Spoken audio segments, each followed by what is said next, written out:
ഓൺലൈനിൽ കണ്ടുമുട്ടി ചാറ്റിങ്ങിനൊടുവിൽ വിവാഹത്തിലേക്ക്. നിശ്ചയിച്ച പ്രകാരം നാളെ രാവിലെ 10:30 മണിക്ക് ക്ഷേത്രത്തിൽ ചെന്ന് രണ്ടുപേരും ഒരു മാല ഇടുക. ഇൻസ്റ്റാഗ്രാം വഴിയുള്ള പരിചയപ്പെടൽ പിന്നീട് പ്രണയത്തിലായി. ഇത് ഇന്റർനെറ്റ് ലവാ. ഓ പുതിയ കാലഘട്ടത്തിലെ പ്രണയമായിരിക്കും. പിരിയാൻ കഴിയാത്തവണ്ണം ഞങ്ങൾ അടുത്തുപോയി അല്ലേ മേളൂ. കല്യാണ പന്തലിൽ ചെക്കനെ കണ്ട വധു ഞെട്ടി. ഇപ്പോഴും എന്റെ ഞെട്ടല് മാറിയിട്ടില്ല വൈദ്യരെ. വിവാഹത്തിൽ നിന്നും പിന്മാറി. എനിക്കൊന്നും വേണ്ട ചെക്കനെ. ചങ്കത്തിന് വർത്താനം പറയരുത്. കല്യാണത്തിന്റെ തലേദിവസം വന്ന് കല്യാണം നടക്കില്ലെന്നും. ഒടുവിൽ കൂട്ടത്തൻ.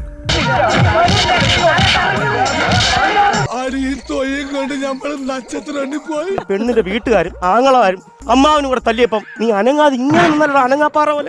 അനങ്ങാപ്പാറ കണക്ക് നിന്നെയല്ല, അടിയിടയ്ക്ക് ലഡു താഴെ പോയില്ലേ, അത് പിന്നെ തിന്നാൻ വേണ്ടി ചവിട്ടി പിടിച്ച് വെച്ചേക്ക്. ആ പ്രണയത്തിലായ ആളെ വിവാഹവേദിയിലെത്തിയപ്പോൾ എന്താണ് അവിടെ സംഭവിച്ചത്? തിരിച്ചറിയാൻ കഴിഞ്ഞില്ല എന്നായിരുന്നു വധുവിന്റെ നിലപാട്. ഇത് ആരാന്ന് മനസ്സിലായില്ലേ? ഇല്ല, ഇതാണ് നമ്മുടെ ചെറുക്കൻ. ഇതോ പുള്ളി നമുക്ക് അറിയില്ല. ഓൺലൈനിൽ കണ്ടപ്പോൾ ഇങ്ങനെ ആയിരുന്നില്ല എന്നാണ് ആ പെൺകുട്ടി പറയുന്നത്.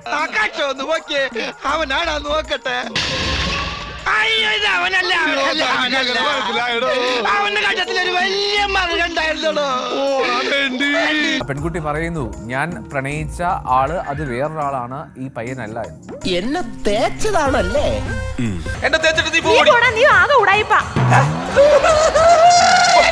ഈ വധു കല്യാണത്തിൽ നിന്നും പിന്മാറിയതോടെ ഉണ്ടായ കൂട്ടത്തല്ലിൽ ഏതാണ്ട് 13 പേർക്കാണ് പരിക്കേറ്റത്. ദേവേന്ദ്ര സിംഗ് ഇപ്പോൾ ആശുപത്രിയിൽ ചികിത്സയിലാണ്.